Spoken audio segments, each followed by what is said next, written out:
বিসমিল্লাহির রহমানির রহিম। আসসালামু আলাইকুম ভিউয়ার্স, কেমন আছেন সবাই? আশা করছি ভালো আছেন, সুস্থ আছেন। আমিও আল্লাহর রহমতে ভালো আছি, সুস্থ আছি। মাই স্পাইসি কিচেন লাইফ চ্যানেলটি তার একটা নতুন এপিসোডে আপনাদের সবাইকে স্বাগত জানাচ্ছি। আমি ফারজানা হোসেন।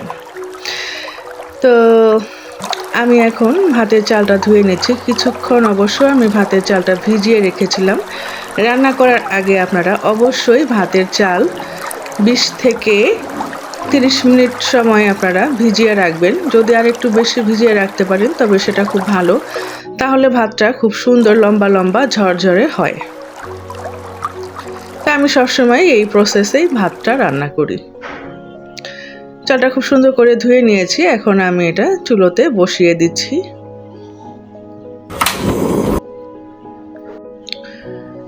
এটা হতে থাক, আমি অন্য কাজগুলো করে নেব। এসে দেখি ভাতটা হয়ে গিয়েছে। এখন এটাকে ঝরাচ্ছে আমার হাজব্যান্ড। আমার ক্যামেরাম্যান আমার ছোট মেয়ে সারা, ও আজকে বাসায় নাই, সেই জন্য আমার হাজব্যান্ড আর আমি মিলেই আজকের ভিডিওটি করার চেষ্টা করছি। যদি কোনো ভুল ত্রুটি হয়ে যায় তবে আপনারা ক্ষমা করবেন।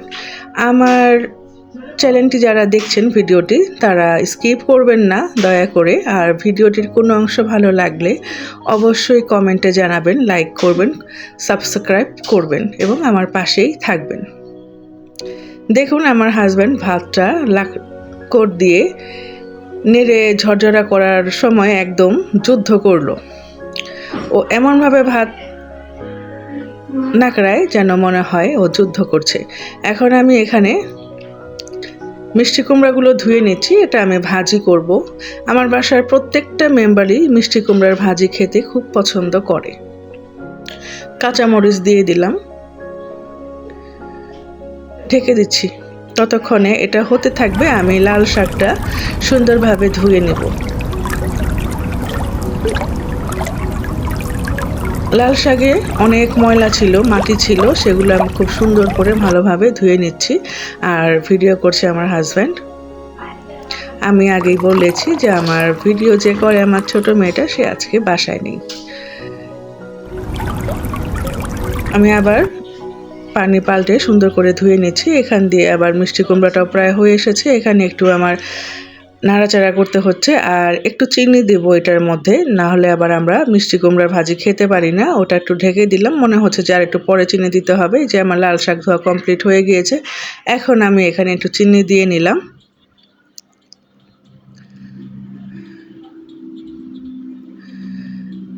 হয়ে গিয়েছে এটা, আমি এটা ঢেকে দিচ্ছি আর একটু।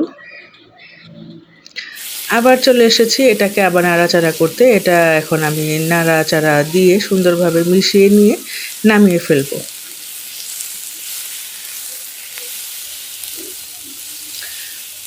বাচ্চাদের জন্য কিন্তু এই মিষ্টি কুমড়ার ভাজি, মিষ্টি কুমড়া তরকারি, মিষ্টি কুমড়াটা আসলে খাওয়াটা খুবই উপযুক্ত। ওদেরকে এটা আমি দেওয়ার চেষ্টা করি, আমি নিজেও খাই। এখন আমি এখানে লাল শাকটা ভাজি করে নেব। আমি লাল শাকটা আগে সেদ্ধ করে নেব না, একদম ডাইরেক্ট বাগার দিব। আপনারা এই প্রসেসে লাল শাকটা রান্না করতে পারেন।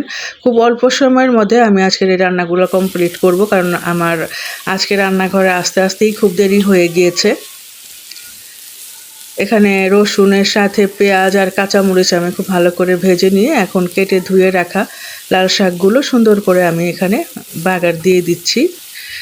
তো এই প্রসেসে লাল শাক রান্না করলে বা যে কোনো শাক রান্না করলে এই শাকের ভিটামিনগুলো, মানে খাদ্যগুণ থেকে যাবে, কোনো রকম নষ্ট হবে না। ওটা হতে থাকতে থাকতে আমি এখানে আবার কাঁচি মাছ নিয়েছি। এটার মধ্যে আমি হলুদ মরিচের গুঁড়া, পেঁয়াজ, কাঁচামরিচ, লবণ, তেল এগুলো দিয়ে সুন্দর করে মাখিয়ে নিব। ততক্ষণে আমার শাকটা ওই চুলাতে হয়ে যাবে। এটা আমি মাখিয়ে নিচ্ছি।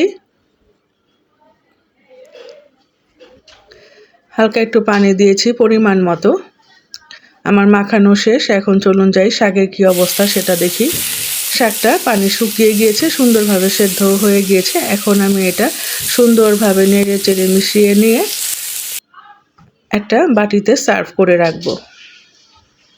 খুব অল্প সময়ের মধ্যে আপনারা যদি লাঞ্চের আয়োজনটা করতে চান তাহলে এই রেসিপিগুলো সুন্দরভাবে করে নিতে পারেন। আমি মাত্র 30 মিনিট সময় আমার লেগেছে এই প্রত্যেকটা রেসিপি কমপ্লিট করতে। 30 মিনিটের মধ্যেই আমি আজকের এই 4 পদ রান্না করে ফেলেছি।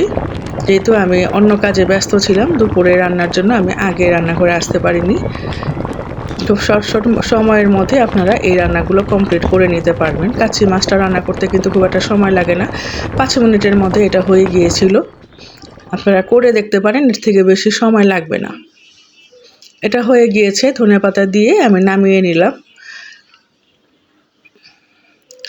আর চলুন আরেকটা রান্না কমপ্লিট করি। এটা হচ্ছে আমি মুরগির মাংস রান্না করব।